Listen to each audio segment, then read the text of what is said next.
Okay तो हम लोग एनएलएम में काफ़ी कुछ चीज़ें पढ़ चुके थे, है ना।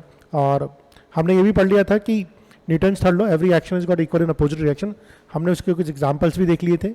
ओके और आइए बात करते हैं। हमने एक नॉर्मल की भी बात करी थी। नॉर्मल क्या होता है वो भी हमने समझा था कि अगर ये कोई सरफेस है, इसके ऊपर मैं किसी ऑब्जेक्ट को रखता हूँ, मान लीजिए एम मास के किसी ऑब्जेक्ट को रखा, ठीक है। तो अगर एम मास पे इस ऑब्जेक्ट पे होने वाले जो जो फोर्सेस को मुझे रिफ्लेक्ट करना हो, एक तो इस पर ग्रेविटेशन नीचे लगेगा, वेट, और अर्थ की ग्रेविटेशन का जो पुल होगा वो नीचे की तरफ लगेगा, और एक जो सरफेस होगी इस पर एन ऊपर की तरफ लगाएगी। अगर मुझे इसका ब्लॉक का फ्री बॉडी डायग्राम बनाना है तो इस ब्लॉक को सेपरेट कर लूँगा। इस पर एम जी नीचे लग रहा होगा, इस पर एन ऊपर लग रहा होगा, और चूंकि इक्विलिब्रियम कंडीशन होती है, अगर रेस्ट होता है तो एन इक्वल टू हमारा एम जी जाता है। तो हमने बात करी थी कि जो नॉर्मल होता है वो हमेशा सरफेस के परपेंडिकुलर लगता है, ये हमेशा याद रखना है। नॉर्मल जो लगता है हमेशा सरफेस के परपेंडिकुलर होता है। अब मान लीजिए कि इंक्लाइन प्लेन है, इसका लेट से कि एंगल है थीटा, और ये मेरा कोई मास है एम, ठीक है। आइए अब इस पे देखते हैं कि इस पे नॉर्मल कैसे लगेगा। देखिए एम जी जो लगता है वो हमेशा सेंटर ऑफ ग्रेविटी से, जो अपना जो सेंटर होता है वहाँ से लगता है एम जी। ये एम जी नीचे लगेगा इसकी तरफ, ठीक है। एंड अच्छा, नॉर्मल जो होता है हमेशा सरफेस के परपेंडिकुलर लगता है, तो नॉर्मल जो लगेगा वो हमेशा सरफेस के परपेंडिकुलर लगेगा। इस केस में मेरी जो एक्स एंड वाई के जो कोऑर्डिनेट्स हो गए दोनों के दोनों, ये ऐसे इंक्लाइन प्लेन के केस में एक्स और वाई मेरा कोऑर्डिनेट एक्सेस ही चेंज हो जाएंगी। अब चूंकि एक ये वर्टिकल है और एक हॉरिजॉन्टल है, तो ये तो मेरा एम जी टेढ़ा हो गया। अगर एम जी टेढ़ा हो गया तो एम जी के दो कंपोनेंट करने पड़ेंगे। अगर ये थीटा है तो ये वाला एंगल भी थीटा होगा। तो अगर ये एम जी है तो ये हो गया एम जी कॉस थीटा, और यहाँ पर हो जाएगा m g sine theta. Now इस केस में इंपॉर्टेंट चीज़ है, इस केस में नॉर्मल जो हो जाएगा वो, इस केस में मेरा जो नॉर्मल होगा, इस केस में मेरा जो नॉर्मल होगा एन इक्वल टू हो जाएगा एम जी कॉस थीटा। इस केस में मेरा जो नॉर्मल हो जाएगा वह N equal to m g cos theta होगा। और ड्राइविंग फोर्स जो इस ब्लॉक को नीचे की तरफ ड्राइव करेगा उसको बोल सकते हैं नेट ड्राइविंग फोर्स हो जाएगा। आप देख सकते हैं एम जी साइन थीटा। तो एम जी साइन थीटा होगा जिस वजह से ये ब्लॉक को पुल करेगा। तो हम अलग अलग केसेस देख सकते हैं। ये केस देख लीजिए, ये केस देख लीजिए। इसमें देखिए थीटा कम है, इसमें ये थीटा 1 है, ये थीटा 2 है। तो आप बताइए किस वाले केस में ड्राइविंग फोर्स ज़्यादा होगा। तो जैसे जैसे थीटा बढ़ता जाएगा वैसे वैसे ब्लॉक का ड्राइविंग फोर्स, नीचे गिरने का जो फोर्स है वो बढ़ता जाएगा। अगर सेम मास का ब्लॉक रखूँगा तो जैसे जैसे थीटा बढ़ता जाएगा वैसे वैसे नेट ड्राइविंग फोर्स बढ़ता जाएगा। वो हमें यहाँ से दिख रहा है, क्योंकि थीटा बढ़ेगा तो साइन थीटा बढ़ेगा, और साइन थीटा बढ़ेगा तो net driving force F driving भी बढ़ेगा। ये एक इंपॉर्टेंट रिलेशनशिप है जो मुझे लगता है आपको याद होना चाहिए, ठीक है। आइए अब है ना, हम एक सवाल लेते हैं इसके ऊपर बेसिस पे, which will bring the things और ज़्यादा क्लियर लगेगा।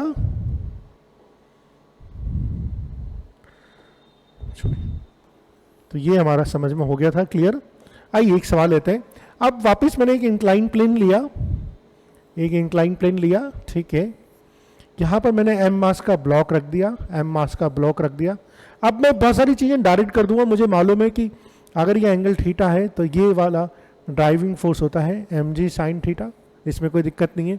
मुझे ये भी मालूम है कि नॉर्मल और ये होता है एम जी कॉस थीटा, ये भी मुझे मालूम है। मुझे ये भी मालूम है कि ये एम जी होता है। क्वेश्चन ये है कि मैं इस ब्लॉक पे, अच्छा क्वेश्चन है ना, आप इसको नोट कर सकते हैं। एक हॉरिजॉन्टल फोर्स लगाता हूँ एफ। अगर मैं एक हॉरिजॉन्टल फोर्स लगाता हूँ तो अब आप बताइए कि नॉर्मल क्या होगा। तो ये एक क्वेश्चन है जो आपके मॉड्यूल्स में दिया हुआ होता है कि अगर मैंने इस पर एफ कोई हॉरिजॉन्टल फोर्स लगाया, तो देखिए अब हॉरिजॉन्टल जो फोर्स लगाया मैं उसको सीधा ले लेता हूँ, ठीक है। ये एफ ले लिया। अब मुझे इसके कंपोनेंट करने पड़ेंगे, ठीक है। अगर ये थीटा है तो ये भी थीटा होगा, और अगर ये थीटा है तो ये वाला जो फोर्स हो जाएगा ये हो जाएगा एफ कॉस थीटा, ठीक है। और इसी का एक कंपोनेंट आ जाएगा, एक और कंपोनेंट आ जाएगा एफ साइन थीटा, ठीक है। तो फोर्स को मैंने दो पार्ट में ब्रेक कर दिया। क्यों दो पार्ट में ब्रेक कर दिया? आपको मालूम है x and y coordinate axis मेरे इस बार टेढ़े हो गए, तो मुझे कोऑर्डिनेट एक्सिस के अकॉर्डिंग मुझे इसको स्प्लिट करना पड़ेगा। तो अब मेरा जो नॉर्मल, नया नॉर्मल आया वो आया मेरा m g cos theta plus f sine theta. ये मेरा नया नॉर्मल आया। इस पर एक सवाल बनता है। इसी तरह से मुझे पूछ लिया जाए कि अगर मुझे इस ब्लॉक पे एक हॉरिजॉन्टल फोर्स लगाता हूं तो what should be the value of F so that ये ब्लॉक रेस्ट में रहे। देखिए ब्लॉक रेस्ट में तब रहेगा जब एफ कॉस थीटा और एम जी साइन थीटा बराबर होंगे। तो m g sine theta should equal to F cos theta, या फिर हम ये भी बोल सकते हैं F equal to m g tan theta. मेरे ख्याल से इसमें कोई दिक्कत नहीं होनी चाहिए। ठीक है, आइए एक सवाल और लेते हैं, तो ये हमारा क्लियर हो जाना चाहिए। ठीक है, ओके। देखिए ये एक सवाल है कि जिसमें मैं दोबारा ड्रॉ करता हूँ। पहले मैं स्फीयर ड्रॉ कर लेता हूँ, ज़्यादा आसान रहेगा। ठीक है, तो ये मैंने एक स्फीयर ड्रॉ किया। ठीक है, और यस लेट्स टेक ये एक लाइन ड्रॉ करी है मैंने। ठीक है, तो ये दूसरी लाइन ड्रॉ करी। ठीक है, फिर मैंने ये ग्राउंड ड्रॉ किया और इस ग्राउंड से लेट्स टेक ये 30 डिग्री का एंगल बना रहा है। इस स्फीयर का जो मास है वो है 50 kg। ठीक है, हमसे पूछा जाए तो ये दो कॉन्टैक्ट सरफेसेस है, ए कॉन्टैक्ट सरफेस और बी कॉन्टैक्ट सरफेस के बीच में ये स्फीयर फंसा हुआ पड़ा हुआ है। फंसा हुआ पड़ा हुआ है तो किसकी वजह से फंसा हुआ पड़ा हुआ है? कहीं ना कहीं यहाँ पर एक कॉन्टैक्ट यहाँ पर एक नॉर्मल लग रहा है, यहाँ पर एक नॉर्मल लग रहा है। हमसे पूछा गया इन दोनों नॉर्मल्स की वैल्यू बताइए। हमसे पूछा गया है इन दोनों नॉर्मल्स की वैल्यू बताइए। ठीक है, तो देखिए ये जो नॉर्मल होगा वो इसके, हम सिर्फ स्फीयर की बात कर रहे हैं। ठीक है, मैं इस सरफेस की बात नहीं कर रहा, वो तो एक्शन रिएक्शन पेयर बनेगा, लेकिन मुझे स्फीयर की बात करनी है। तो स्फीयर पे नॉर्मल लग रहा होगा सरफेस के परपेंडिकुलर, और यहाँ पर भी स्फीयर पे नॉर्मल लग रहा होगा सरफेस के परपेंडिकुलर। मुझे एन और एन बी की वैल्यू मालूम करनी है। एम जी मेरा जो होता है वो हमेशा सेंटर से लगता है और नीचे की तरफ लगता है। मैं इस डायग्राम को अलग से बना लूँगा कैलकुलेशन के लिए। ठीक है, पर मैं थोड़ा सा एक बार इसको पूरा एक्सटेंड कर लूँ। ठीक है, ये 90 डिग्री होगा। ठीक है, ये 60 डिग्री होगा। मेरे ख्याल से इसमें भी कोई दिक्कत नहीं होगी। आइए अब अपन क्वेश्चन को थोड़ा सा छोटा करके दोबारा अपन एक अलग से स्फीयर का एफबीडी बना लेते हैं, तो उससे हमारी कहानी सही हो जाएगी। ये लीजिए, ये हमारा क्वेश्चन था। अब हम दोबारा बना लेते हैं एफबीडी।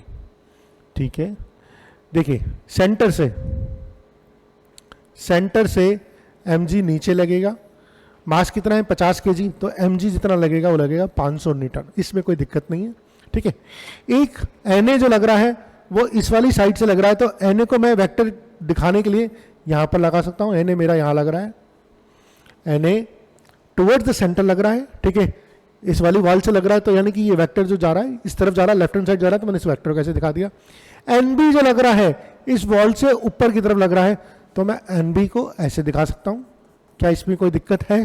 देखिए ये जितना क्लियरिटी से आप डायग्राम बनाएंगे ना, आपके कभी जो सवाल होंगे गलत नहीं होंगे। इसलिए क्लियरिटी से बड़ा बड़ा बनाना चाहिए। शुरू में आप जब फिजिक्स कर रहे हैं तो डायग्राम को जितना बड़ा बना सकते हैं ना उतना बड़ा बनाइए। ठीक है, जब आप चीज़ों को बड़ा करके देखते हैं ना, एक होता है ना हेलीकॉप्टर व्यू, मतलब एक होता है ना माइक्रोस्कोपिक व्यू से देखते हैं, तो चीज़ें क्लियरिटी आती है। अब जो चीज़ रह गई है इसके कंपोनेंट करना बाकी रह गया है। आप देखिए हमने देखा था ये 60 डिग्री एंगल है। ठीक है, मैं इसको एक्सटेंड कर दूंगा और यहाँ से अगर पैरेलल लाइन ड्रॉ कर दूंगा तो ये भी 60 डिग्री एंगल हो जाएगा। ठीक है, ये दो पैरेलल लाइन जिसको ट्रांसवर्सल कट कर रही है, तो एक तरह से ये कॉरस्पॉन्डिंग एंगल्स हो गए। तो ये एंगल मेरा 60 डिग्री का हो गया। अगर ये 60 डिग्री का हो गया तो ये हो गया एन बी कॉस 60, और ये वाला जो एंगल हो गया, ये वाला जो फोर्स हो गया, ये हो गया एन बी साइन 60 डिग्री। अब तो कुछ नहीं करना, रिजॉल्व करना है। तो पहले ही क्वेश्चन आ गई मेरी, इक्विलिब्रियम में है तो हॉरिजॉन्टल फोर्स का कंपोनेंट और वर्टिकल फोर्स का कंपोनेंट दोनों बराबर होंगे। यानी कि हॉरिजॉन्टल फोर्स इधर एन लग रहा है, इधर लग रहा है एन बी साइन कॉस 60, तो N A equal to N B cos 60 degree. और इसी तरह से बोल सकता हूँ N B sine 60 degree equal to 500 newton. Sine 60 की वैल्यू होती है √3/2, 500 न्यूटन। तो एन बी इक्वल टू मैं बोल सकता हूँ 1000 अपॉन √3 न्यूटन। तो ये आपका एक सवाल हो गया। अब आपको एन ए निकालना है तो यहाँ पर एन बी की वैल्यू डाल दीजिए और आप एन ए भी निकाल सकते हैं, ठीक है। मैं यहाँ पर निकाल देता हूँ, एन ए इक्वल टू हो जाएगा, एन बी की वैल्यू हो जाएगी 1000/√3 इंटू कॉस 60 होता है 1/2 विच इज़ नथिंग बट 500/√3। तो आपके एक एन बी तो आ गया 1000/√3 और एन ए आ गया 500/√3। तो इस तरह से हम हमारे जो बहुत सारे सवाल हैं उसको हम यहाँ पर कर सकते हैं।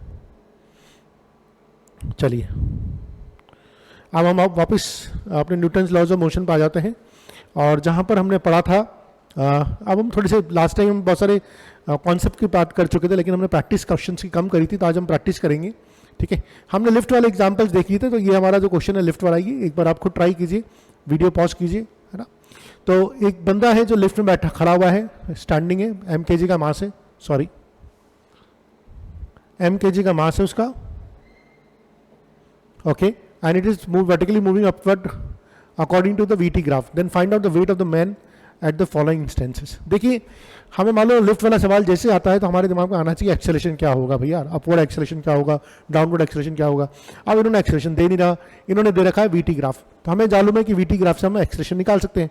वीटी ग्राफ का जो स्लोप होता है, वीटी ग्राफ का जो स्लोप होता है, वीटी ग्राफ का स्लोप एक्सेलेरेशन देता है, हमने पढ़ा था मैकेनिक्स में। देखिए जब आप एनएलएम पढ़ रहे हैं तो मैकेनिक्स तो अच्छी होनी चाहिए, कई जगह गलती क्या कर देते हैं, पहले एनएलएम पढ़ा देते हैं, जो गलत तरीका है।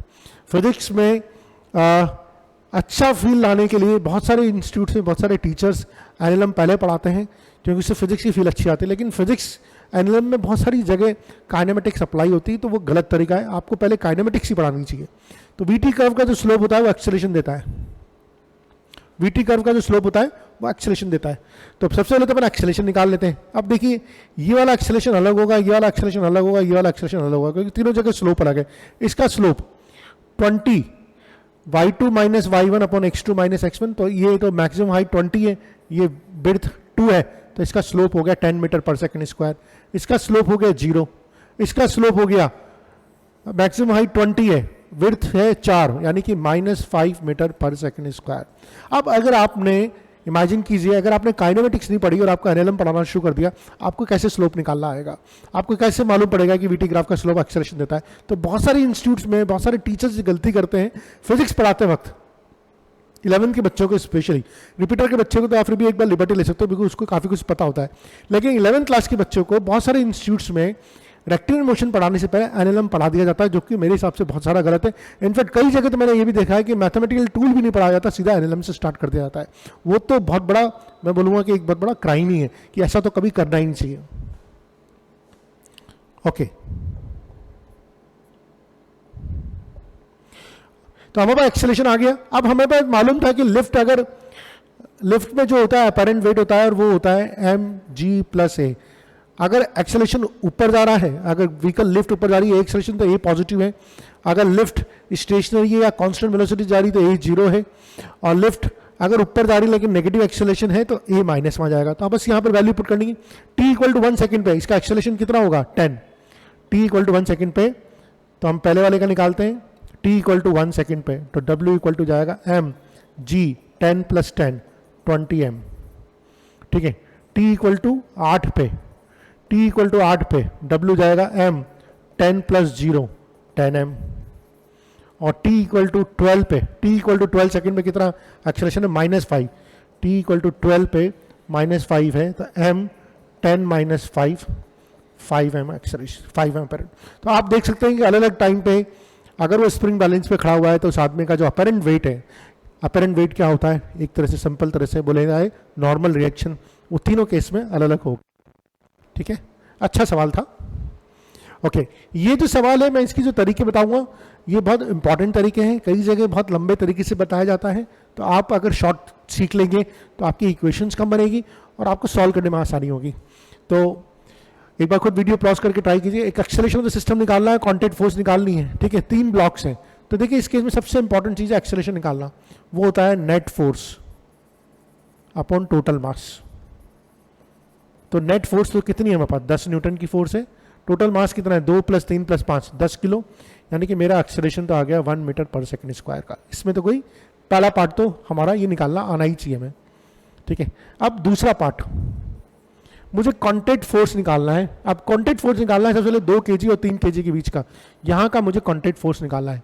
देखिए कॉन्टैक्ट फोर्स जो होगा वो हमेशा दोनों सरफेसेस के परपेंडिकुलर होता है एंड टुवर्ड्स द ब्लॉक होता है, ठीक है। तो ये जो कॉन्टैक्ट सरफेस मान लीजिए N1 और ये N2 एक दूसरे को तरफ ये होगा, इन दोनों के बीच में जो होगा लेट्स से N2 है, तो ये N2 होगा, ये भी N2 होगा, ठीक है। लेकिन मुझे अभी 2 किलो 3 किलो के बीच में निकालना है, बोला हुआ है पहला पार्ट है 2 kg एंड 3 kg के बीच में रखना है। तो मैं यहाँ से क्या करता हूँ, एक कैंची चला के इसको काट देता हूँ, ठीक है, अलग अलग कर देता हूँ। जब यहाँ से कैंची चला के अलग अलग करता हूँ तो मैं सेकंड पार्ट को यहाँ सॉल्व करता हूँ, तो ये मेरा 2 kg का ब्लॉक आ गया। अब बाकी जो पार्ट बचा 3 + 5, मैं इन दोनों को कंबाइन कर देता हूँ। बहुत सारी इक्वेशन नहीं बनाने की जगह मैं एक ही इक्वेशन बनाऊंगा, आसानी से हो जाएगा। तो ये मेरा हो गया 8 किलो का। अच्छा, इधर जो इसका एफबीडी बनाया तो इधर तो फोर्स लग रहा है F। अच्छा, इस पे लग रहा है एन नॉर्मल इधर और इस पे लग रहा है एन नॉर्मल इधर, इधर तो कोई फोर्स लग ही नहीं रहा। मैंने इन दोनों को कंबाइन कर दिया। कंबाइन करने से मेरी एक इक्वेशन मेरी कम होगी, एक इशू की इक्वेशन, टाइम बच गया। अब देखिए हमारा एक्सेलरेशन जो है वो तो 1 मीटर/सेकंड² का इधर जा रहा है। मैं इस इक्वेशन से भी एन निकाल सकता हूँ, इस इक्वेशन से भी एन निकाल सकता हूँ। इस इक्वेशन में मुझे 2 फोर्स है, इस इक्वेशन में एक ही फोर्स है, तो ये निकालना ज़्यादा आसान है, ठीक है। दुनिया के सारे लॉज में सिर्फ F = m है, वो लगाऊंगा, n इक्वल टू जाएगा 8 × 1 यानी कि 8 न्यूटन का नॉर्मल हो गया। यानी 2 और 3 kg के बीच में जो नॉर्मल लगा वो मुझे लगा 8 न्यूटन का। थर्ड, अब 3 kg और 5 kg के ब्लॉक में लगाना है। 3 kg और 5 kg के ब्लॉक में वापस कैंची चलाइए, ठीक है, कैंची चलाएंगे तो ये अब जो बच गया 2 और 3 5 एक साथ बच गया। इस पे फोर्स लग रहा है 10 न्यूटन का। अब एक ब्लॉक इधर बच गया 5 kg का, है ना। इन पे ये N1 मान लीजिए, ये N1 मान लीजिए, ये N2 मान लीजिए, ठीक है। एक्सेलरेशन इधर हो ही रहा है। अब मुझे N2 निकालना है तो मैं इससे भी निकाल सकता हूँ, इससे भी निकाल सकता हूँ। मेरे लिए जिंदगी आसान कौन सी, जिसमें एक ही फोर्स लग रहा है। मास F = ma लगा दूंगा, N2 = 5 × 1 5 न्यूटन। ज़्यादा इक्वेशन बनाने की जरूरत नहीं है। कुछ लोग अलग अलग एफबीडी बनाते हैं, उसमें कहानी गड़बड़ हो जाती है, ठीक है। मेरे ख्याल से ये समझ में आ गया। तो हमने दोनों पार्ट कर लिए, 2 kg 3 kg ब्लॉक में भी लगा लिया, 3 kg 5 kg ब्लॉक्स में भी लगा लिया, कोई दिक्कत नहीं आनी चाहिए। ये भी सिमिलर तरह के सवाल है ना। और हमें मालूम है सिस्टम का एक्सेलरेशन निकालना तो बहुत आसान है। सिस्टम का एक्सेलरेशन निकालना है तो टोटल जो फोर्स लग रहा है P फोर्स लग रहा है, और टोटल जो मास है कितने ब्लॉक्स है, 1 2 3 4 5 ब्लॉक है, तो 5m। तो ये मेरा आ गया सिस्टम का एक्सेलरेशन, ठीक है। अब मुझे मैं कोई भी एक चीज़ बता देता हूँ, है ना, उससे बाकी आपको FD निकालना है, FCD निकालना है, FBC निकालना है, FAB निकालना है, कॉरेस्पॉन्डिंग टू फॉलोइंग डायग्राम। तो मान लीजिए सबसे पहले तो मुझे FCD निकालना है, FD निकालना है।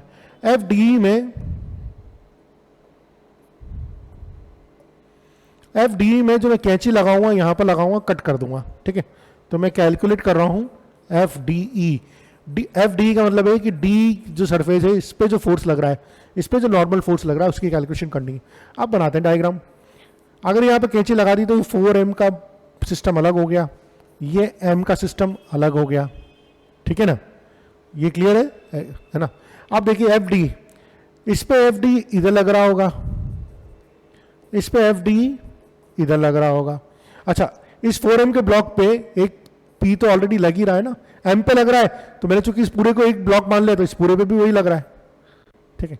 अब वापस बहुत आसान हो गया, मुझे FD निकालना है। इस पे 2 फोर्स है, इस पे 1 फोर्स है, मेरे लिए ये आसान है निकालना। तो FD निकालना बहुत आसान हो जाएगा। FD हो जाएगा मास इंटू एक्सेलरेशन। मास कितना है m, एक्सेलरेशन कितना है P/5m। m से m कट गया, आंसर आ गया P/5, ठीक है। दूसरा, मान लीजिए कि मुझे निकालना है FCD। अब मैं जो कैंची लगाऊंगा यहाँ पर लगाऊंगा, ठीक है। कैंची यहाँ लगा दी मेरी FCD में, FCD के केस में कैंची यहाँ लगा दी, तो इधर तो बच गया 3m का ब्लॉक, इधर बच गया 2m का ब्लॉक। इस पे FCD इधर लगेगा, इस पे FCD इधर लगेगा।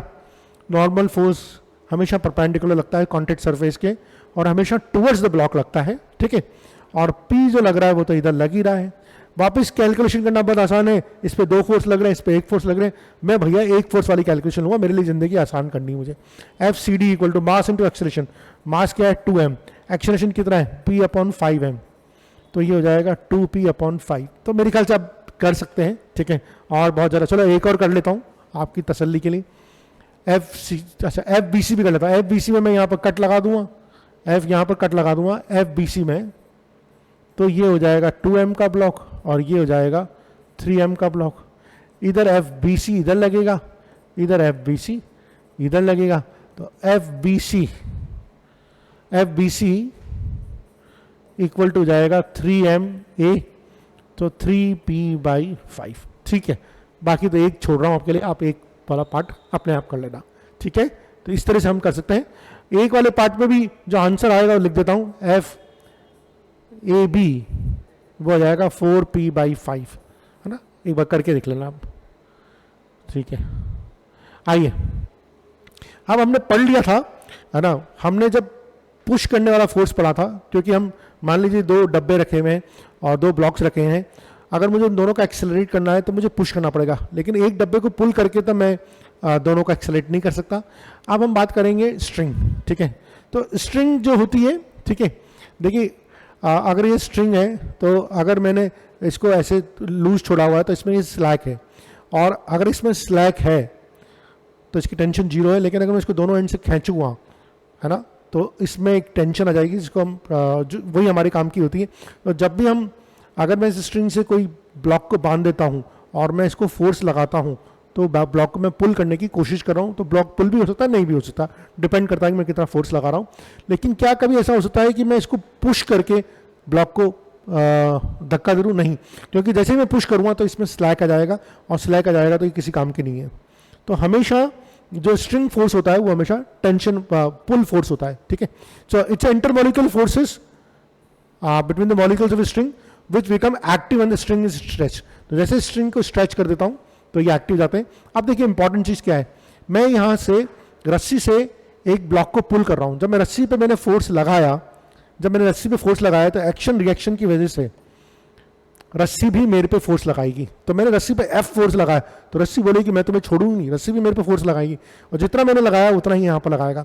इसी तरह से ये रस्सी इस ब्लॉक के ऊपर टी लगा रही है, तो ये ब्लॉक भी इस रस्सी के ऊपर टी लगाएगा। और अगर ये एक मासलेस स्ट्रिंग है, इनएक्सटेंसिबल स्ट्रिंग है, तो पूरा का पूरा फोर्स जो होगा वो यहाँ ट्रांसफर हो जाएगा, यानी कि ये टेंशन ये इस फोर्स के बराबर हो जाएगी। अभी अपन आगे के सवाल में और क्लियरिटी से देखेंगे अपन क्या बात करना चाह रहे हैं। ठीक है, और so force of the tension acts on the body in the direction away from the point of contact. तो आप देखिए जो फोर्स, ये जो टेंशन है, ये जो पॉइंट ऑफ कांटेक्ट है, इससे टेंशन इधर की तरफ काम करेगा, इधर भी पॉइंट ऑफ कांटेक्ट टेंशन इधर की तरफ काम करेगा, दोनों अवे काम करेंगे। ठीक है, अच्छा ये भी जब समझने वाली बात है कि स्ट्रिंग को हम इनएक्सटेंसिबल समझते हैं। इनएक्सटेंसिबल का मतलब है कि जिसको अपन खींच के स्ट्रेच नहीं कर सके। इनएक्सटेंसिबल मतलब है उसको स्ट्रेच नहीं कर सकते हैं, मतलब ऐसा नहीं कि टेंशन मैंने स्ट्रिंग को टेंशन बढ़ाई तो वो थोड़ी सी लंबाई बढ़ेगी, नहीं, इनएक्सटेंसिबल मतलब लेंथ उसकी फिक्स रहेगी। इस केस में क्या होगा, दोनों ब्लॉक का जो एक्सेलरेशन होगा वो सेम होगा। 2 ब्लॉक लगाऊं, 4 ब्लॉक लगाऊं, 10 ब्लॉक लगाऊं, सबका जो एक्सेलरेशन होगा, मैग्नीट्यूड ऑफ द एक्सेलरेशन जो होगा वो सबका सेम होगा। तो ये छोटी सी बात है। ठीक है, ये भी इंपॉर्टेंट चीज है समझने की। अगर स्ट्रिंग मासलेस है, फ्रिक्शनलेस है, नॉटलेस है, तो tension through out the string remains the same. तो पूरी स्ट्रिंग में टेंशन जो होगी वो हमेशा सेम रहेगी, डिपेंडिंग होते हैं मास सेम, मास नहीं होना चाहिए। एक छोटा सा एग्जांपल लेता हूँ, मान लीजिए ये छोटी सी स्ट्रिंग का टुकड़ा लिया मैंने। ठीक है, ये छोटी सी स्ट्रिंग का टुकड़ा लगाया मैंने, यहाँ पर लगाया T1, यहाँ पर लगाया T2। ठीक है, मान लीजिए कि T2 जो है T1 से बड़ा है, तो न्यूटन की सेकंड लॉ के हिसाब से क्या हो जाएगा, T2 minus T1 equal to mass into acceleration, होगा ही सही। ठीक है, चूंकि मासलेस है तो मैं बोल सकता हूँ 0, तो T2 इक्वल टू T1 हो जाएगा। मतलब कि अगर आपकी कोई स्ट्रिंग मासलेस है तो उसमें यूनिफॉर्म कांस्टेंट रहेगा, जो टेंशन होगी, सॉरी टेंशन जो होगी वो यूनिफॉर्म रहेगी। ये बहुत इंपॉर्टेंट है, ये आपको समझ में आनी चाहिए। अगर मासलेस स्ट्रिंग है but there is a friction between the string and the pulley, अगर यहाँ पर फ्रिक्शन है तो इस पार्ट में टेंशन सेम रहेगी, पर इस पार्ट में भी टेंशन सेम रहेगी, लेकिन दोनों डिफरेंट रहेगी। तो अगर यहाँ पर T1 टेंशन है तो यहाँ पर T2 टेंशन रहेगी। ये भी इंपॉर्टेंट है। 99% सवाल जो आपसे पूछे जाएंगे वो मासलेस स्ट्रिंग के ऊपर पूछे जाएंगे। ठीक है, मासलेस स्ट्रिंग के ऊपर पूछे जाएंगे। एक और देख लेते हैं, अगर स्ट्रिंग इज नॉट लाइट, यानी कि इसका मास है, साथ में मास भी है और यहां पर फ्रिक्शन भी है, तो हर पॉइंट पे टेंशन डिफरेंट है, हर पॉइंट पे टेंशन डिफरेंट है, ठीक है, हर पॉइंट पे टेंशन डिफरेंट है, ये भी याद रखना है। अभी अपन सवाल करेंगे तो समझ में आएगा, ठीक है। अब क्या हो रहा है कि एक बॉक्स को मैं पुल कर रहा हूं, ठीक है, तो मैं पुल कर रहा हूं, तो जब मैं पुल कर रहा हूं तो स्ट्रिंग भी मेरे को पुल कर रही है, वो भी फोर्स लगा रही है, ठीक है। और ये फोर्स और टेंशन, अगर ये मेरी स्ट्रिंग मासलेस है, इनएक्सटेंसिबल है, तो मेरा जितने फोर्स से पुल कर रहा हूं उसका वही पूरा का पूरा फोर्स इस बॉक्स पे ट्रांसफर हो जाएगा, यानी कि मैं बोल सकता हूं T = F। तो ये बेसिक कॉन्सेप्ट है। इससे पहले कि हम सवाल करें, अज्यूम करें चीज़ों को, हमें इनको देखना जरूरी है, ठीक है। एक लास्ट हमारा कॉन्सेप्ट है, अगर स्ट्रिंग का मास है, ठीक है, अगर स्ट्रिंग का मास है, इसका मास है कुछ, तो मैं जहां से पुल कर रहा हूं वहां पर टेंशन ज्यादा होगी, जैसे जैसे मैं दूर जाता जाऊंगा इसमें टेंशन कम होती जाएगी, जैसे जैसे मैं दूर जाता जाऊंगा वैसे वैसे टेंशन कम होती जाएगी। और अगर मासलेस है तो टेंशन तो सेम रहती है, लेकिन अगर इसमें मास है तो इस एंड पे सबसे ज्यादा टेंशन होगी, इस एंड पे सबसे कम टेंशन होगी। दिस इज T मैक्सिमम और दिस इज T मिनिमम। ये हम आगे सवाल करेंगे तो इसमें और अच्छी तरह से समझेंगे। ओके, देखिए, अगर मुझे किसी स्ट्रिंग में टेंशन पैदा करनी है तो मैं सिर्फ एक एंड को कितना भी जोर से पुश कर लूँ कुछ नहीं फर्क पड़ेगा, मुझे दोनों एंड को बराबर दम से पुश करना पड़ेगा, तब जाके उसमें टेंशन आएगी। नहीं, अगर दोनों एंड पे मैंने इक्वल फोर्स लगाया है तो इसमें जो टेंशन की जो वैल्यू है, इसमें जो टेंशन की वैल्यू है वो फोर्स के बराबर होगी, ठीक है। ये बिल्कुल इंपॉर्टेंट है, ठीक है। सो टेंशन जितनी आएगी वो दोनों एंड पे लगने वाले फोर्स के बराबर आएगी, ठीक है। तो अगर मुझे टेंशन पैदा करनी है तो मुझे दोनों एंड पे इक्वल एंड अपोजिट फोर्सेस लगाने पड़ेंगे। अच्छा, अब हर स्ट्रिंग की एक मैक्सिमम टेंशन है, अगर आपने उससे ज़्यादा उसको टेंशन दे दी तो वो ब्रेक कर जाएगा एक लिमिट के बाद, ठीक है। तो ठीक है, ये इसकी ब्रेकिंग स्ट्रेंथ होती है स्ट्रिंग की, और ये डिपेंड करती है मटेरियल के ऊपर। भाई एक लिमिट है यार, इसको कितना फोर्स लगाओगे, बहुत ज़्यादा फोर्स लगा लोगे तो टूट जाएगी ना फिर तो ये, है ना, वो ब्रेकिंग स्ट्रेंथ है इसकी स्ट्रिंग की। आइए आप motion of two connected bodies को पढ़ते हैं, है ना, तो इसको अपन बहुत ध्यान से पढ़ेंगे। दो बॉडीज है मेरे पास M1 M2 मास की, ठीक है। इनके बीच में जो टेंशन होगी वो T होगी, क्योंकि मासलेस स्ट्रिंग है, ठीक है। तो टेंशन T होगी और दोनों की डायरेक्शन हमें दिखाई है। इस ब्लॉक के लिए कॉन्टेक्ट पॉइंट ये है तो टेंशन अवे, इस ब्लॉक के लिए कॉन्टेक्ट पॉइंट ये है तो टेंशन अवे, ठीक है। अब हमें इसके लिए निकालना है, क्या क्या निकालना है, हमें T निकालना है, हमें एक्सेलरेशन निकालना है, फोर्स हमें दिया हुआ ही है। तो सबसे पहले तो हमने पढ़ा हुआ है कि एक्सेलरेशन इक्वल टू होता है फोर्स अपॉन टोटल मास, तो फोर्स अपॉन M1 + M2, ये तो मेरा एक्सेलरेशन आ गया, सिंपल, कोई दिक्कत नहीं है, ठीक है। Force acceleration equal to force upon M1 + M2 आ गया। अब मुझे T निकालना है, T निकालने के लिए मैं FBD बना दूंगा। FBD मैं उस ब्लॉक का बनाऊंगा जिसमें कम से कम फोर्सेज लग रहे हैं। मुझे दिख रहा है यार इस पे एक ही फोर्स लग रहा है, इसमें तो इधर F लग रहा है, इधर T लग रहा है, इस पर तो सिर्फ T लग रहा है, तो मैं M2 का FBD बना दूंगा। ये M2 का FBD बना दिया, इसमें क्या लग रहा है, T लग रहा है। एक्सेलरेशन किधर हो रहा है, इधर की तरफ हो रहा है। याद रखना स्ट्रिंग फोर्स हमेशा पुल फोर्स होता है, स्ट्रिंग को कभी भी आप पुश नहीं कर सकते, पुल ही करेंगे, ठीक है। जबकि आपने ब्लॉक के केस में देखा होगा तो हमेशा जो सवाल आए थे उसमें फोर्स एस की डायरेक्शन ऐसे थी, लेकिन जब भी स्ट्रिंग के सवाल आएंगे फोर्स की डायरेक्शन हमेशा ऐसी होगी। तो ये छोटी छोटी चीज़ें अगर आप इनको देखते हुए चलेंगे तो फिजिक्स को एंजॉय करते हुए चलेंगे। तो टेंशन फोर्स जो होता है वो पुल फोर्स होता है, ठीक है। अब हमें टेंशन की वैल्यू निकालनी है तो टेंशन की वैल्यू हो जाएगी F = M लगा देंगे, M2 A की वैल्यू जाएगी F अपॉन M1 + M2, ये मेरा टेंशन हो गया, कोई दिक्कत नहीं है इसमें, ठीक है। अब हम 3 कनेक्टेड बॉडीज को ले लेते हैं, आइए 3 कनेक्टेड बॉडी लेते हैं। तो मेरा ये M1 M2 और ये M3, ये 3 कनेक्टेड बॉडीज है, इनके बीच में स्ट्रिंग लगी हुई है और मैं इसको पूरे को पुल कर रहा हूँ। तो एक्सेलरेशन तीनों में कांस्टेंट है, हमने बोला हुआ है इनएक्सटेंसिबल है, यानी कि स्ट्रिंग की लंबाई को बढ़ाया नहीं जा सकता। अब इस वाली स्ट्रिंग में टेंशन अलग होगी, इस वाली स्ट्रिंग में टेंशन अलग होगी, इसमें तो कोई दिक्कत नहीं होगी, ठीक है। इस वाली स्ट्रिंग में टेंशन अलग होगी, इस वाली में स्ट्रिंग टेंशन होगी। तो इसमें देखिए, इसमें टेंशन T1 लेट्स से, इसमें टेंशन T2, ठीक है। अब हमें वही सब निकालना है, एक्सेलरेशन निकालना है, T1 निकालना है, T2 निकालना है। एक्सेलरेशन इक्वल टू होता है force upon total mass, m1 plus m2 plus m3, ये हो गया मेरा एक्सेलरेशन। ठीक है, अब हमें T1 T2 निकालना है। देखिए मैं जो तरीका लगाता हूँ उसमें एक इक्वेशन कम बनती है और वो आसान तरीका है, उसको समझने की कोशिश कीजिए। मैं बार बार बहुत सारे सवालों, मैं अगर मुझे T1 निकालना है तो मैं यहाँ की रस्सी को काट दूंगा। अब मेरे पास क्या क्या ब्लॉक बन गए, एक m1 ब्लॉक बन गया, एक बन गया मेरे पास जो टोटल ब्लॉक है पूरा जो बना m2 प्लस m3 का ब्लॉक बन गया एक तरह से। ठीक है, इसमें टेंशन लग रही है T1, ठीक है, और इधर इसमें जो टेंशन लग रही है वो भी T1 लग रही है, इधर फोर्स लग रहा है F। मेरे को जिसमें कम फोर्सेस लग रहे हैं उससे काम है, मुझे इसमें एक ही फोर्स लग रहा है, मेरी लाइफ बहुत आसान कर लेता है। एक्सेलरेशन तो ए है ही सही, तो T1 की वैल्यू क्या हो जाएगी, मास इंटू एक्सेलरेशन। मास हो गया m2 plus m3 into acceleration. Acceleration कितना हो गया, F upon m1 plus m2 plus m3। बहुत आसान है। ठीक है, और अगर मुझे बोला जाए यार T2 निकालना है तो मैं यहाँ से काट लूँगा और यहाँ से काट लूँगा, T2 निकालूंगा तो एक ही बच जाएगा m3।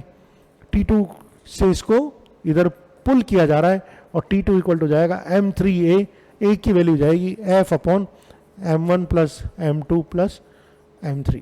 ठीक है, तो this is how I can 3 connected bodies हो, 2 कनेक्टेड बॉडीज हो, 4 कनेक्टेड बॉडीज हो, हम इस तरह के सवाल आराम से कर सकते हैं। ओके, देखिए अब टेंशन इन रोड है, ये एक अच्छा टॉप क्वेश्चन बनता है इस पे। टेंशन इन द रोड, एक यूनिफॉर्म एक रोड दे रखी है जिसका मास है m, जिसकी लेंथ है l। ठीक है, हमसे क्या पूछा है, इस पे F फोर्स लगा के इसको पुल किया जा रहा है। अब जब F फोर्स लगा के पुल किया जा रहा है तो हर पार्ट पे चूंकि इसका मास है, हर पार्ट पे टेंशन अलग अलग होगी। हमसे किसी एक इस जगह स्पेसिफिक डिस्टेंस x डिस्टेंस पे पूछा जाता है कि भाई यहाँ पर कितनी टेंशन लग रही होगी इस पर। कोई बात नहीं, हम तो सबसे पहले स्टैंडर्ड तरीका जानते हैं कि एक्सेलरेशन इक्वल टू होता है फोर्स अपॉन मास। तो फोर्स तो F है, मास है m, हमने इसका एक्सेलरेशन निकाल दिया। ठीक है, अब देखिए मुझे इस जब इतने पार्ट पे यहाँ पर टेंशन निकालना है तो मुझे इस पार्ट पे कैंची लगा के अलग करना पड़ेगा ना। तो इस पार्ट को अलग करेंगे, क्या अलग कर रखा है, नहीं कर रखा, हम करेंगे। तो मुझे इस पार्ट को अलग करना पड़ेगा, ये शेडेड वाला जो पार्ट है इसको मैंने अलग कर दिया। इधर लग रहा है F, इधर लग रहा है T। ठीक है, अब मुझे मालूम है कि नेट फोर्स जो होता है वो तो मास इंटू एक्सेलरेशन होता है। अब मुझे तो पूरी रोड का मास मालूम है लेकिन मुझे इतने पार्ट का मास नहीं मालूम, तो पहले तो मैं इतने पार्ट का मास निकालूं, क्योंकि मुझे इतने पार्ट पे तो टेंशन कैलकुलेट करनी, मुझे पूरे पे तो कैलकुलेट करनी नहीं है। इतने पार्ट पे कैलकुलेट करने, इतने पार्ट का मास निकालना पड़ेगा। अब मुझे मालूम है कि पूरी L लंबाई का मास होता है m, तो यूनिट लंबाई का मास हो जाएगा m/l। अरे मान लीजिए 1 मीटर है और इसका मास है कुछ 2 किलो, तो यूनिट लंबाई का मास कितना हो जाएगा, यूनिट लंबाई का मास जो हो जाएगा लिख लिया मैंने m/l। और इसकी जो लंबाई है, इस ब्लॉक की जो लंबाई है x लंबाई है, तो इसका मास हो जाएगा m/l इंटू x। तो ये मेरा क्या हो गया, मतलब कुछ बोल दो उसको, है ना, ये m पार्ट बोल दो, m पार्ट जो छोटा वाला पार्ट है उसका जो मास हो गया m/l इंटू x हो गया। अब तो बहुत आसान है, क्या आसान है। अब आप न्यूटन का सेकंड लॉ लगा दो, net force F minus T, F इधर है, T इधर है, नेट फोर्स हो गया m/F minus T equal to mass into acceleration. किसका मास, इस टुकड़े का मास, इस टुकड़े का मास क्या आया m/l इंटू एक्स। अच्छा, एक्सेलरेशन F/m, F/m, m से m कट गया तो F minus T equal to हो जाएगा x F/l, या t इक्वल टू जाएगा F into 1 minus x upon l. तो बहुत इंपॉर्टेंट, बच्चे याद करने की कोशिश करते हैं, बिल्कुल भी याद करने की कोशिश मत कीजिए, 1 मिनट लगता है इसको ड्राई करने में। मैं समझा दूंगा आपको, बहुत आसान है। आप देखिए जैसे जैसे डिस्टेंस बढ़ती जा रही है वैसे वैसे टेंशन कम होती जा रही है।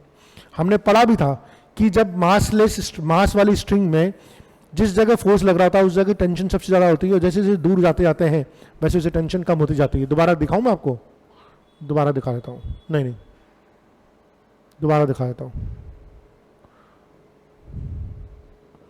एक बार दोबारा दिखा देता हूँ, आपने पढ़ा था। ये देखिए अगर मास वाली स्ट्रिंग होती है तो एंड पॉइंट जहां पर फोर्स लग रहा है वहां पर टेंशन सबसे ज्यादा होती है, बाद में सबसे ज्यादा टेंशन कम होती जाती है, अपने पढ़ा था। ठीक है, ये अपने पढ़ा था।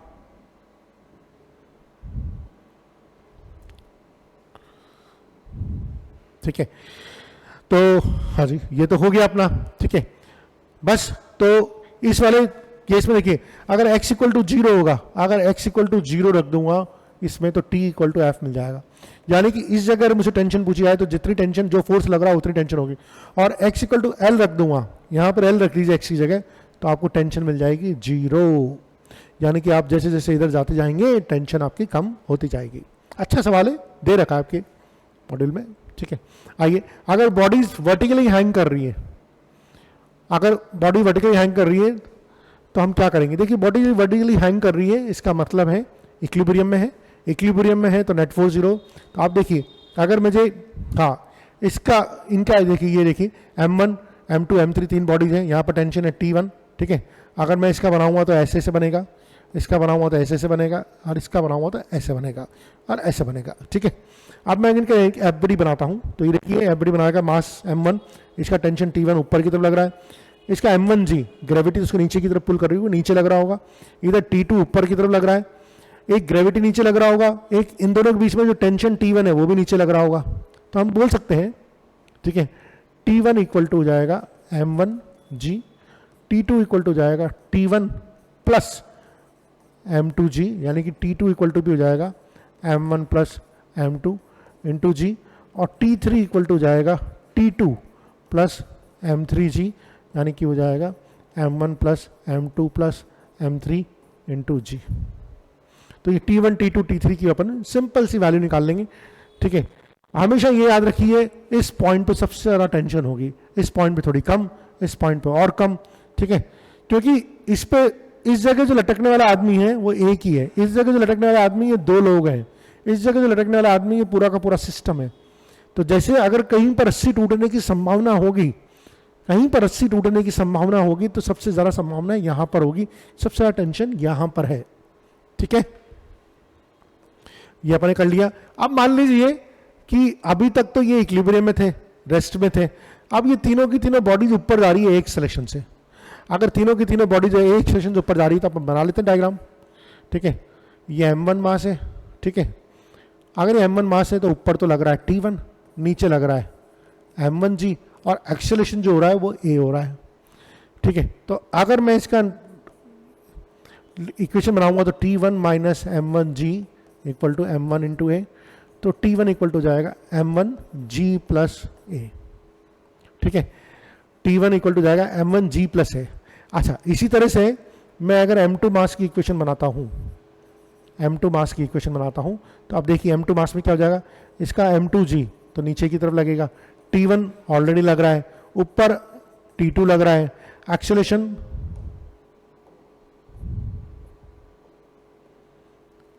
ऊपर की तरफ लग रहा है। तो मैं क्या बोल सकता हूं, देखिए T2 नेट फोर्स ऊपर की तरफ लग रहा है, तो जो नीचे ऊपर लग रहा है उसको पॉजिटिव लिख दो, जो नीचे लग रहा है उसको नेगेटिव लिख दो। T2 minus T1 minus M2G equal to M2A। इसको सॉल्व करेंगे तो T2 इक्वल टू हो जाएगा M1 plus M2G plus A, लिखने में नहीं आ रहा, ठीक है। और इसी तरह से अगर T3 बोलूँगा तो T3 इक्वल टू जाएगा M1 plus M2 plus M3G plus A, ठीक है। तो ये सिंपल है, ठीक है। आइए, ये हमने पूरी की पूरी वर्किंग दिखा दी। अच्छा, आप देखिए इस वाले केस में क्या हुआ, ए जो हो रहा है एक्सेलरेशन डाउनवर्ड्स हो रहा है। तो पहले वाले केस में अपने क्या आया था, T1 इक्वल टू आया था M1, दोबारा देखें क्या आया था हमारे पिछले वाले केस में, हाँ, T1 इक्वल टू आया था M1G प्लस ए, हाँ, T1 इक्वल टू आया था M1G plus A, T2 equal to आया था M1 प्लस M2G प्लस ए, और T3 इक्वल टू आया था M1 plus M2 plus M3G plus ए। ये हमारे एक्सेलरेशन आए थे, ये हमारी टेंशन आई थी। कुछ नहीं करना, पहले ऊपर जा रही थी एक्सेलरेशन, जब ए एक्सेलरेशन नीचे जा रही है यानी कि ए की वैल्यू नेगेटिव हो जाएगी, तो कुछ नहीं करना, ए की जगह नेगेटिव डाल दो, M1G minus a, T2 M1 plus M2G minus a, T3 M1 plus M2 plus M3G minus a. So this is how we can solve this. मेरे ख्याल से इसमें कोई दिक्कत नहीं होगी। आइए अपन कंटिन्यू करते हैं। हम देखना चाह रहे थे कि माइक में कोई प्रॉब्लम तो नहीं है, आवाज़ आ रही साफ, ठीक है। ओके, आप अपने स्प्रिंग बैलेंस की बात करते हैं, ठीक है। देखिए स्प्रिंग बैलेंस क्या करती है, वेट मेजर करने का काम करती है, ठीक है। और ये वेट जो मेजर करती है केजी, स्टैंडर्ड जो वेट करने का तरीका होता है ये होता है किलोग्राम वेट, ठीक है। This called kilogram weight. इसको डिफाइन कैसे करते हैं, इसको डिफाइन कैसे करते हैं, it is the force exerted by the gravity on 1 kilogram mass under standard gravitational acceleration. तो 1 केजी का मास पे जो ग्रेविटेशनल पुल लगता है ना, उसको अपन बोलते हैं 1 केजी, 1 केजी वेट। 1 किलो के मास पे जो ग्रेविटेशनल पुल लगता है, अर्थ की वजह से जो ग्रेविटेशनल पुल लगता है, ठीक है। अब 1 किलो के मास पे जो ग्रेविटेशनल पुल लगेगा, ये तो 1 केजी हो गया, और जी जो होता है वो 9.8 होता है, तो पुल जो लगता है वो 9.8 न्यूटन का होता है, यानी कि 1 केजी WT इक्वल टू होता है 9.8 न्यूटन, ठीक है। ये बहुत इंपॉर्टेंट है, ठीक है। तो हमें जो स्टैंडर्ड बोला जाता है वो हमेशा यही बोला जाता है, अपन इसको 10 न्यूटन में ले लेते हैं, बिकॉज अपन जी की वैल्यू को 10 मान लेते हैं, तो अपन 10 न्यूटन लेते हैं, ठीक है। तो अगर आप देखिए, अगर आपका मास ये 10 केजी है, अगर मास 10 केजी है, तो इसकी जो रीडिंग आएगी, इसकी जो रीडिंग आएगी वो 10 × 10 यानी कि 100 न्यूटन आएगी। या फिर अपन बोल सकते हैं, अगर केजी वॉट में बोलेंगे तो अपन बोल सकते हैं 10 kg WT, ठीक है ना। WT की वैल्यू होती है 9.8 या 10, मतलब basically 1 kg WT equal to होता है 9.8 न्यूटन या 10 न्यूटन बोल सकते हैं आपको, ठीक है। तो स्प्रिंग बैलेंस क्या करता है, अगर दो आपने स्प्रिंग बैलेंस को पैरेलल में कनेक्ट कर दिया, चूंकि दोनों की दोनों मासलेस होती है, स्प्रिंग बैलेंस दोनों की दोनों मासलेस होती है, तो ये जो वेट की रीडिंग है, ये वेट की रीडिंग कितनी होगी, 10 kg WT या 100 न्यूटन। इस वेट की रीडिंग होगी 10 kg WT या फिर 100 न्यूटन। तो दोनों की रीडिंग जो होगी सेम आएगी, बिकॉज दोनों के दोनों सीरीज में लगे हुए हैं, पैरेलल में नहीं लगे हुए, दोनों के दोनों सीरीज में लगे हुए हैं, और सीरीज में लगे हुए हैं, और चूंकि दोनों मासलेस हैं, इनकी तो कोई मतलब नहीं है, तो जो इन पे जो वेट है वो एक्चुअली में 10 kg वेट है ना, वेट को डिवाइड नहीं कर रहे, ठीक है। अब ये सॉरी, ये तो अपने कर लिया था। अब अगर इनको मैंने पैरेलल में कनेक्ट कर दिया, मान लीजिए कि ये दोनों स्प्रिंग बैलेंस हैं, इनको मैंने पैरेलल में कनेक्ट कर दिया 10 kg को, तो एक तो पड़ेगा 5 kg WT और एक और पड़ेगा 5 kg WT। और अगर मैं मान लीजिए 4 लगा देता हूं, 4 लगा दूंगा, तो रीडिंग जो होगी 4 में बढ़ जाएगी। ये 10 kg है तो ये 2.5 kg WT पड़ेगा, ये 2.5 kg WT पड़ेगा, सब है ना, डिवाइड कर देंगे। तो applied load divided by the number of balances, मेरा जो लोड होगा इक्वली डिवाइड हो जाएगा, ठीक है। आइए कुछ सवाल देख लेते हैं अपन, है ना, इससे अपन को और आसानी होगी। 3 ब्लॉक्स है connected by string is shown in the figure and are pulled by forces, है ना। ये जो फोर्स, ओके, ये जो फोर्स हमारी 120 न्यूटन की फोर्स है T3, ठीक है, इससे पुल कर रहे हैं। जब तक हमें दिया नहीं जाएगा अपन स्ट्रिंग को मासलेस मानेंगे, फ्रिक्शनलेस मानेंगे, कोई जॉइंट नहीं मानेंगे, ठीक है। अब calculate the acceleration of the system, देखिए एक्सेलरेशन ऑफ द सिस्टम निकालना है, ठीक है। मास तो दिया हुआ है कि हाँ 5 kg, अच्छा 5 kg, 10 kg, 15 kg, 5 kg, 10 kg और 15 kg का मास अपनों को दिया हुआ है। तो एक्सेलरेशन जो हो जाएगा, फोर्स हो गया 120 न्यूटन, ठीक है, मास हो गया 15 और 30, यानी कि 4 मीटर पर सेकेंड स्क्वायर का एक्सेलरेशन हमारे को मिल गया। अब हमसे क्या पूछा है, T1 और T2 की वैल्यू बताओ। तो सबसे पहले तो T1 निकाल लेते हैं। T1 के लिए इसी का एफबीडी बना लो, सिंपल सा आसान है, M1 का एफबीडी बना लो, इधर लग रहा है T1, ठीक है, एक्सेलरेशन भी इधर की तरफ ही हो रहा है, तो T1 इक्वल टू जाएगा M1 × A। M1 की वैल्यू कितनी है 5, और 4 का तो एक्सेलरेशन हो रहा है, तो अपन बोल सकते हैं 20 न्यूटन का तो T1 मिलेगा। T2 पूछा है, अब देखिए T2 पूछा है तो मैं कैंची चला दूंगा यहाँ पर, ठीक है, ये मेरी कैंची चल गई, ये दोनों के दोनों ब्लॉक को एक साथ कर दूंगा, 5 और 10 को एक साथ करूंगा तो ये हो जाएगा 15 kg, हो जाएगा ना 15 kg। और इधर लग रहा है T2, सिंपल, 2 3 4 इक्वेशन बनाने की जरूरत ही नहीं है ना। T2 इक्वल टू जाएगा, एक्सेलरेशन दे ही रखा है 4, तो T2 इक्वल टू जाएगा 15 × 4 60 न्यूटन। मेरे ख्याल से ये आपको समझ में आ गया, सिंपल तरीके से बताया मैंने आपको, बिल्कुल करना। आइए और सवाल लेते हैं। इस केस में एक M मास का ब्लॉक है, उसको हॉरिजॉन्टल फ्रिक्शनलेस सरफेस पे एक रोप है। अच्छा, इसमें रोप का भी मास दे दिया, देखिए रोप का भी मास M दे दिया, ब्लॉक का मास कैपिटल M दे दिया, horizontal force is apply to one end of the rope, यहाँ पर हॉरिजॉन्टल फोर्स अप्लाई कर रहे हैं। आपसे पूछा है acceleration of the rope and the block. देखिए एक्सेलरेशन तो सेम होगा, क्योंकि हम मान के चलते हैं इन एक्सटेंसिबल स्ट्रिंग है, दे नहीं रखा तो मान के चलते हैं एक्सेलरेशन इक्वल टू हो जाएगा, अच्छा यहीं पर लिख देता हूँ, एक्सेलरेशन इक्वल टू हो जाएगा net force upon total mass. Total mass कितना हो जाएगा, बड़ा एम प्लस छोटा एम। मेरे ख्याल से इसमें कोई दिक्कत नहीं है, ठीक है आपके। अब हमसे पूछा है force that rope exerts on the block, force that rope exerts on the block, okay तो यहां पर हमें कैंची चला के कट करना पड़ेगा भैया, है ना, कैंची चला के कट करना पड़ेगा। तो मैंने क्या करूं, मैं यहां पर यहीं पर बना लेता हूं, ये ब्लॉक है मेरा, एम मास का ब्लॉक है, और यहां पर ऑब्वियसली टी से इसको पुल कर रहे होंगे, यहां पर इसको टी से पुल कर रहे होंगे, है ना। मैं यहां पर रस्सी का भी बना लूं क्या, चलो रस्सी का भी बना लेता हूं, ये मेरी रस्सी है, यहां पर एफ से पुल कर रहे होंगे, ये एफ लग रहा है इधर, इधर टी लग रहा है, इससे कोई मतलब ही नहीं, मैं तो इसी से मेरी गाड़ी चल जाएगी। तो टी इक्वल टू हो जाएगा, एक्सेलरेशन दे ही रखा है M into A, M F upon M plus M.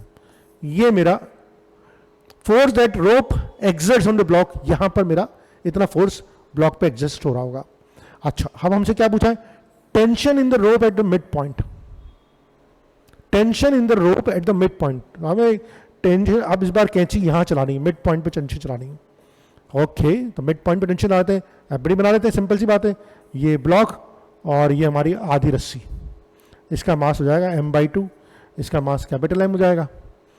अब इसमें टेंशन मान लीजिए T लग रहा है, इसका एक्सेलरेशन भी वही A हो रहा है, तो T इक्वल टू क्या हो जाएगा, कैपिटल M प्लस m/2, इसका मास, और इसका टोटल एक्सेलरेशन क्या था, टोटल एक्सेलरेशन तो वही था F upon capital M plus small m, ठीक है। तो सिंपल सवाल है ना, ऐसा कुछ खास बात नहीं है इसमें, अपन करा जा सकता है। ओके अब एक सिस्टम दिखाया हुआ है जो इक्विलिब्रियम में है, और आपको spring balance is calibrated in Newton's.